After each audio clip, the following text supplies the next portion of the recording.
dark side of social media, how it's affecting our brains. Hey everyone, welcome back to the Knowledge Vault. Today, we're diving into something that affects every single one of us. Social media. It's everywhere. We use it every day. But did you know that it's changing the way our brains work? That's right. Social media might be doing more harm than you think. In today's video, we're uncovering the dark side of social media and how it's affecting your brain. Social media is all about connection. It's sharing moments and staying in the loop. But behind the selfies, the viral videos, and the endless scroll, there's something deeper happening inside our brains, and it's not always good. Number 1, the dopamine trap. Let's start with dopamine. It's the chemical in your brain that makes you feel good, rewarded, and happy. Every time you get a like, a comment, or a new follower, your brain releases a little burst of dopamine. Sounds great, right? But here's the catch. Your brain starts to crave that hit of dopamine, and guess what? Social media is designed to keep you hooked, feeding you those little hits again and again. That's why you feel the need to check your phone constantly. Even when you know there's nothing new, it's a dopamine loop. Number 2, the anxiety of comparison. Now let's talk about comparison. We've all been there, scrolling through Instagram, and suddenly we're feeling down because someone's life looks better than ours. Social media is full of highlight reels, where everyone's sharing their best moments, but it's not the full picture.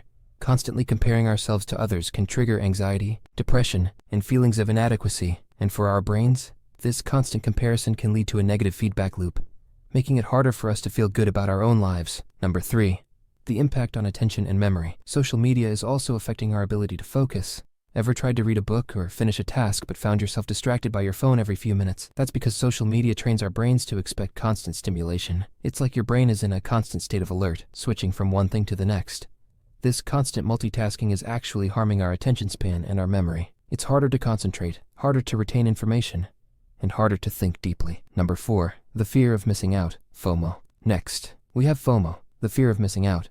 Social media shows us what everyone else is doing, and sometimes it feels like we're the only ones not part of the fun. That feeling of missing out can lead to sadness, loneliness, and even a fear of not being included. It's hard not to feel like you're missing out when it seems like everyone else is living their best life. But in reality, social media is just highlighting the good moments while leaving out the struggles and the behind-the-scenes work. Number 5, the ripple effect on mental health. So what's the result of all this?